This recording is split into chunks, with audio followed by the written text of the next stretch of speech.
오늘 우리에게 주시는 하나님의 말씀 예레미야 12장 1절부터 17절까지 말씀입니다. 예레미야 12장 1절부터 17절까지의 말씀. 이제 봉독하겠습니다. 하나님의 말씀 경청하십시오. 주님, 제가 주님과 변론할 때마다 언제나 주님이 오르셨습니다. 그러므로 주님께 공정성 문제 한 가지를 여쭙겠습니다. 어찌하여 악인들이 형통하며 배신자들이 모두 잘되기만 합니까? 주님께서 그들을 나무를 심듯이 심으셨으므로 뿌리를 내리고 자라며 열매도 맺으나 말로만 주님과 가까울 뿐 속으로는 주님과 멀리 떨어져 있습니다. 그러나 주님께서 저를 아십니다. 주님은 저의 속을 들여다보시고 저의 마음이 주님과 함께 있음을 감찰하여 알고 계십니다. 그러므로 그들을 도살할 양처럼 끌어내리시고 죽일 날을 정하셔서 따로 갈라내 두십시오. 이 땅이 언제까지 슬퍼하며 들녘의 모든 불이 말라 죽어야 합니까? 이 땅에 사는 사람의 죄악 때문에 짐승과 새도 씨가 마르게 되었습니다. 사람들은 자기들이 무슨 일을 하든지 하나님께서 내려다보시지 않는다고 말하고 있습니다. 내가 사람과 달리기를 해도 피곤하면 어떻게 말과 달리기를 하겠느냐? 내가 조용한 땅에서만 안전하게 살 수 있다면 요단강의 창이란 물속에서는 어찌하겠느냐? 그렇다. 바로 내 친척, 내 집안 식구가 너를 배신하고 바로 그들이 내 뒤에서 소리를 질러 너를 욕한다. 그러므로 그들이 너에게 다정하게 말을 걸어와도 너는 그들을 믿지 말아라. 나는 내 집을 버렸다. 내 소유로 택한 내 백성을 포기하였다. 내가 진정으로 사랑한 백성을 바로 그들의 원수에게 넘겨주었다. 내 소유로 택한 내 백성이 내게 반항하였다. 숲속의 사자처럼 내게 으르렁거리며 덤벼들었다. 내 소유로 택한 내 백성은 사나운 매들에게 둘러싸인 새와 같다. 모든 들짐승아 어서 모여라. 몰려와서 이 새를 뜯어먹어라. 이방 통치자들이 내 포도원을 망쳐놓았고 내 농장을 짓밟아버렸다. 그들은 내가 아끼는 밭을 사막으로 만들어버렸다. 그들이 내 땅을 황무지로 바꾸어 놓았다. 황무지가 된 이 땅이 나를 보고 통곡한다. 온 땅이 이렇게 황무지가 되었는데도 걱정하는 사람이 하나도 없구나. 강도떼가 사막의 모든 언덕을 넘어서 몰려왔다. 내가 이 땅 끝에서 저 끝까지 칼로 휩쓸어 어느 누구도 평온하게 살 수 없게 하였다. 사람들이 밀을 심어도 가시만을 거두었고 그들이 수고해도 아무런 소득이 없었다. 그들은 나의 맹렬한 분노 때문에 아무런 소출도 없이 수치만 당하였다. 나 주가 말한다. 내가 내 백성 이스라엘에게 유산으로 준 땅을 침범한 모든 악한 이웃 백성을 두고 말한다. 내가 그 악한 백성들을 그들의 고향 땅에서 쫓아내고 유다 백성을 그들 가운데서 구하여 내겠다. 그러나 내가 그들을 쫓아낸 다음에는 다시 그들을 불쌍히 여겨서 제 땅, 제 고향으로 되돌려 보내겠다. 비록 그들이 내 백성에게 바알의 이름을 부르며 맹세하도록 가르쳤지만 그들이 내 백성의 도를 확실하게 배우고 내 이름을 부르며 주님의 살아계심을 두고 맹세하면 그들도 내 백성 가운데 들게 될 것이다. 그러나 그들이 복종하지 않으면 내가 그 민족을 완전히 뿌리채 뽑아 멸망시키겠다. 나 주의 말이다. 아멘. 나쁜 놈, 더 나쁜 놈, 더 나쁜 놈이라는 제목으로 하나님의 말씀 선포하겠습니다. 예전에 부목사 했을 때 일입니다. 제가 여러 교회 부목사를 했기 때문에 들으시는 분들은 이분이 누구신지 특정은 할 수 없으실 겁니다. 모셨던 담임 목사님들이 다 인격적이고 훌륭하고 그런 분들이었으면 얼마나 좋았겠습니까마는 그 중에는 좀 비겁하고 좀 제가 왜 저런 사람이 잘 될까라는 생각을 품게 만드는 그런 분도 계셨습니다. 그 당시에는 그분 때문에 그분 개인적으로 저를 힘들게 한 것도 있었지만 하여튼 그분이 좀 좋지 않았어요. 구체적인 말씀을 드리고 싶진 않은데 좋지 않았습니다. 자, 그래서 저는 그분을 보면서 되게 의아함이 있었습니다. 왜 저런 사람이 잘 될까? 왜 저런 사람이 잘 될까? 물론 그거를 이해 못할 나이도 아니었기 때문에 그래 저렇게 역시 목회도 끈이 있어야 되는구나. 목회도 라인이 있어야 되는구나. 목사가 되는 것도 정치력이 있어야 혹은 혈통이 좋아야 이게 좀 나를 이끌어주는 사람이 있어야 잘 되는구나. 그 생각을 많이 했습니다. 그런데 좀 세월이 지나서 세월이 이제 또 꽤 흘렀죠. 세월이 지나서 생각해 보니까 그분이 그렇게 나쁜 사람이었나? 아니더라고요. 왜냐? 더 나쁜 사람들이 수두룩한 거예요. 그제도 그분 정도면 자신의 행동에 조금 개면쩍어 하고 그 정도 양심은 있었던 사람이었구나.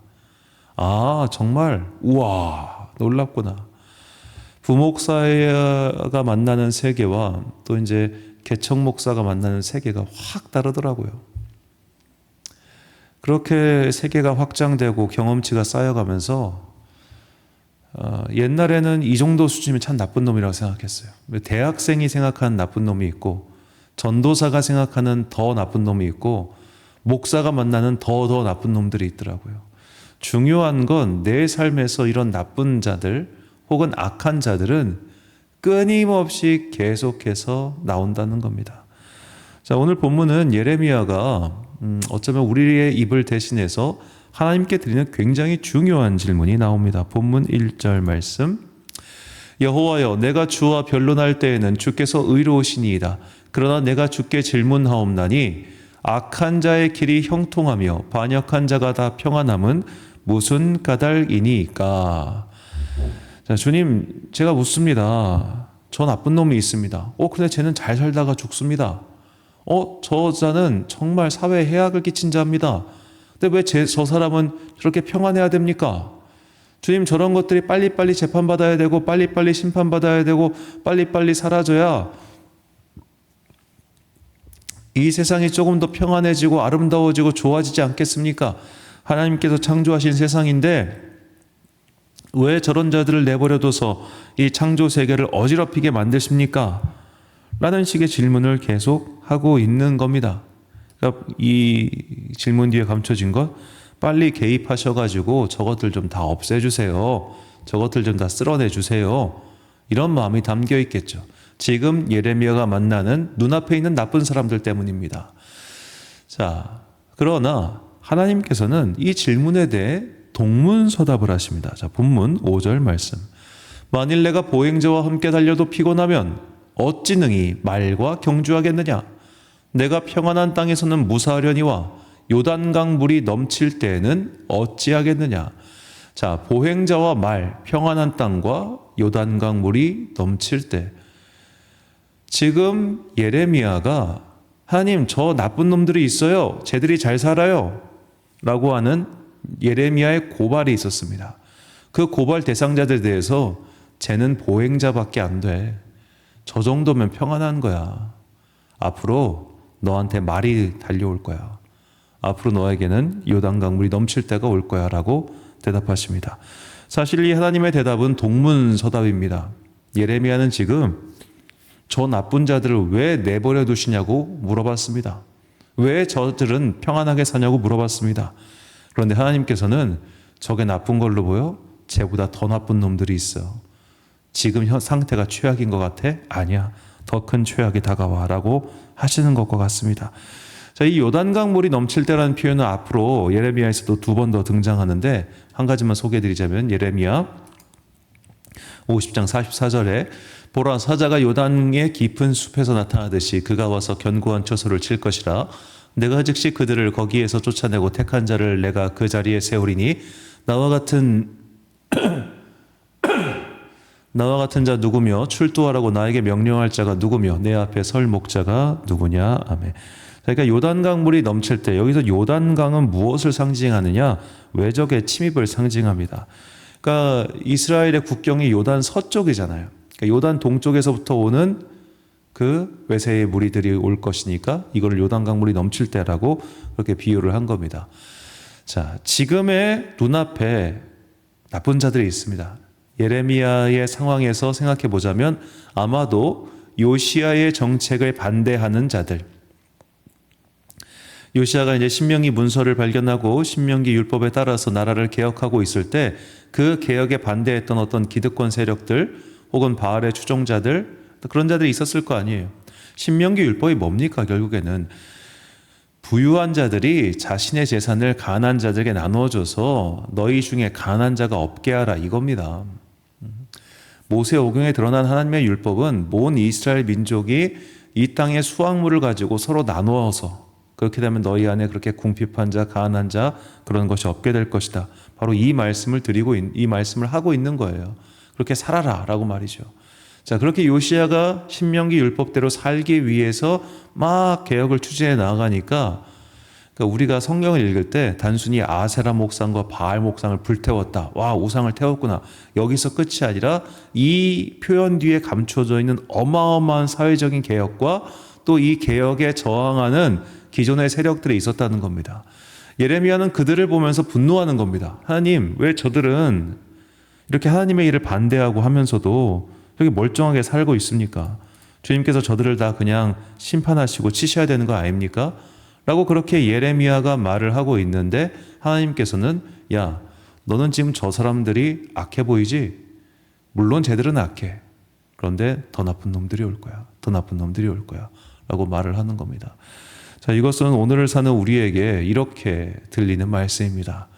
지금의 어떤 시련이 다가올 때 우리는 그 시련 앞에서 징징거립니다. 하나님, 이 시련을 빨리 극복하게 해주세요. 이 시련이 빨리 넘어가게 해주세요. 라고 말이죠. 그리고 우리가 겪는 시련은 사실 많은 부분 사람과 연결되어 있습니다. 저 인간과의 관계 때문에 오는 시련이 있고요. 저 사람과의 사업적인 관계든 개인적인 관계든 그런 것 때문에 결국 사람을 통해서 그런 시련들이 오잖아요. 와, 저놈만 없으면 살겠다. 와, 저놈만 사라지면 내 마음이 평안해지겠다. 천만에요. 그 사람의 빈자리에 더 나쁜 놈들이 들어올 겁니다. 그래서 우리가 시험에 빠지지 않게 기도하라고 하는 예수님의 말씀을 정말 깊이 생각해야 되는 게 지금 내 눈앞에서 알짱거리는 저 악한 자, 하나님의 섭리를 무시하는 것처럼 보이는 자, 저자로 인해서 나로 하여금 하나님의 통치에 대한 근본적인 의문이 들게 만드는 그 사람, 나를 지금 시험에 들게 하는 사람인 거예요. 나를 그렇게 시험에 들게 하는 그 사람이 사라졌을 때 또 다른 인간이 등장할 겁니다. 그래서 우리가 그 시험을 이겨낼 수 있도록 기도해야 되는 겁니다. 주님, 저 나쁜 놈이 사라지게 해주세요. 또 다른 놈이 등장할 겁니다. 그러니 주님, 누가 오던 간에 내가 이것을 이겨낼 수 있는 담대한 믿음의 사람이 되게 해주세요. 이렇게 기도를 바꿔야 되는 것이죠. 하나님께서는 예레미야에게 지금 저 국내 정치에서 짜락짜락거리는 쟤들, 너 쟤들 때문에 지금 힘들다고 징징거리는 거야? 야, 이제 더 큰 나쁜 놈이 올 거야. 이제 바벨론이 올 거야. 쟤들이 다 쓸어갈 거야. 걔들이 착한 애들이라 내가 갖다 쓰는 줄 알아? 아니야, 쟤들이 더 나쁜 애들이야. 그런데 너희들의 악을 징벌하기 위해 내가 저 나쁜 놈 데리고 올 거야. 라고 말씀하시는 그 하나님의 말씀. 우리는 그 말씀 속에서 오늘의 현실을 다시 한번 돌아봐야 됩니다. 우리는 모든 것이 다 나쁜 정치인들, 저 인간들만 끌어내리면 더 좋은 세상이 올 거라고 생각했지만 어딜 그런 게 왔습니까? 우리나라 1900 해방 이후에 우리나라의 지금까지의 어떤 정치적인 역사를 쭉 보면 야, 저 나쁜 놈, 대통령 나쁜 놈, 저놈 뭐라네 라고 생각해서 좋은 시절이 오던가요? 서울의 봄인지 뭔지는 모르겠지만 그런 게 오던가요? 약간 좀 시니컬하게 보자면 독재자를 몰아내니까 또 다른 나쁜 놈이 등장했고 그 나쁜 놈 몰아내니까 또 다른 이상한 인간들이 등장하고 이게 계속 반복돼 왔단 말이에요. 우리가 지금 당장 눈앞에 있는 한 나쁜 놈, 나를 괴롭히는 어떠한 존재, 여기에 함몰되면 그것만 제거하는데 계속해서 마음을 쓰게 돼요. 그 사람을 제거하는 게 목표가 아니에요. 우리의 진짜 삶의 믿음의 목표는 왜 악한 놈한테 마음을 뺏깁니까? 그것과 관계없이 내가 단단해지는 겁니다. 그것과 관계없이. 저 나쁜 놈 사라지면 내 마음에 평안이 올까요? 또 다른 나쁜 놈 등장한다니까. 가장 중요한 것, 어떠한 나쁜 놈이 와도 이 마음의 평안을 빼앗아 가지 못하도록 내가 더 단단해져야 되는 겁니다. 그래서 반석 위에 집을 지어야 되고 나의 산성이신 여호와께 피해야 되며 그분께 하늘의 양식을 구하는 그런 삶을 살아야 되는 것이죠. 우리가 금요일마다 지금 그걸로 기도하고 있는 건 아니겠습니까? 이렇게 삶의 방황이 자꾸만 외부에 쏠려 있지 않고 나의 내부의 단단함을 향해 나아갈 때 우리는 마침내 모든 시련을 극복하고 주님께서 우리에게 예비해 두신 상을 취하게 될 것입니다. 야고보서 1장 12절 말씀입니다. 시험을 참는 자는 복이 있나니 이는 시련을 견디어낸 자가 주께서 자기를 사랑하는 자들에게 약속하신 생명의 면류관을 얻을 것이기 때문이라. 아멘. 사랑하는 광성교회 성도 여러분, 그리고 이 새벽을 함께 깨우고 계신 귀한 주님의 자녀 여러분, 나쁜 놈한테 마음 뺏기지 마십시오. 그 놈만 사라지면 세상이 평안해지겠구나라고도 생각하지 마십시오. 또 다른 일들이 등장할 겁니다. 그래서 우리가 그렇게 내 외부에 있는 저런 악한 자들의 경성함, 악한 자들의 성공, 혹은 악한 자들의 횡포를 볼 때마다 물론 우리가 1차적으로는 주여 저들의 악을 막아주시고 저들을 물리쳐 주옵소서라고 기도해야겠지만, 그들의 악을 통해서 우리가 결과적으로 궁극적으로 기도해야 되는 것은 주여 어떠한 시련이 다가와도 어떠한 환난이 다가와도 이것을 능히 이겨낼 수 있는 믿음의 힘을 더해 주옵소서. 이것이 우리의 기도의 제목이 되어야 합니다. 그 놈이 사라지면 또 다른 놈이 오고, 그 놈조차 사라지면 또 다른 놈이 온다는 이 악의 법칙을 잊지 마시고, 누가 오더라도 흔들리지 않을 믿음의 반석 위에 집을 짓고, 그리고 지진이 나고 파도가 칠 때 나의 산성이신 여호와께로 피하며 하늘의 양식 구하는 그런 지혜로운 주님의 자녀들이 되시기를 예수님의 이름으로 축원합니다. 기도하겠습니다. 사랑과 은혜가 풍성하신 아버지 하나님, 우리에게 이 새벽에 악한 자들의 경성함을 보고 마음이 흔들리지 않을 믿음의 방향을 정해 주셔서 감사합니다. 이 악한 자들 때문에 우리가 기도할 때 이 악이 지나가면 또 다른 악이 온다는 것을 잊지 않게 하시고, 그런 악인들의 승리와 악인들의 평안함과 악인들의 행복한 모습 때문에 우리의 마음이 흔들리는 일 없도록 주여 우리의 믿음을 더욱더 굳건한 반석 위에 세워 주옵소서. 특별히 역사의 한순간 등장했던 이 악한 자들의 존재로 인해서 우리는 믿음의 시험에 들기도 하고 또한 직접적인 환난을 겪을 때도 있습니다. 그러나 그가 지나가면 또 다른 것이 결국 밀려옵니다. 우리가 이 땅을 사는 동안 이 믿음의 시련은 결코 끊기지 않는다는 것을 잊지 않게 하시고, 천국 가는 그날까지 주님만을 바라볼 수 있는 믿음의 단단함을 우리에게 더하여 주옵소서.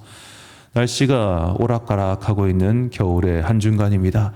주님께서 연로하신 당신의 백성들에게 지혜와 힘을 내려주사 이 추위를 잘 극복하고 봄의 따스함을 맞이할 수 있도록 은총 내려 주옵소서. 12월 남은 시간 동안 더욱더 주님과 동행하며 다가오는 2025년을 주님의 은혜 가운데 살기를 소망하오며, 이 모든 말씀 우리 구주 예수 그리스도의 이름으로 기도드립니다. 아멘. 오늘의 기도 제목입니다. 악한 자들을 보며 마음에 근심이 올 때마다 내 생각보다 크신 하나님의 섭리를 믿고 오늘 내가 해야 할 일에 집중하고 최선을 다할 수 있도록 믿음의 힘을 주옵소서. 이렇게 오늘 함께 기도하겠습니다. 오늘 주신 기도의 제목 가지고 기도와 묵상에 힘쓰는 하루 되시길 바랍니다. 기도하겠습니다.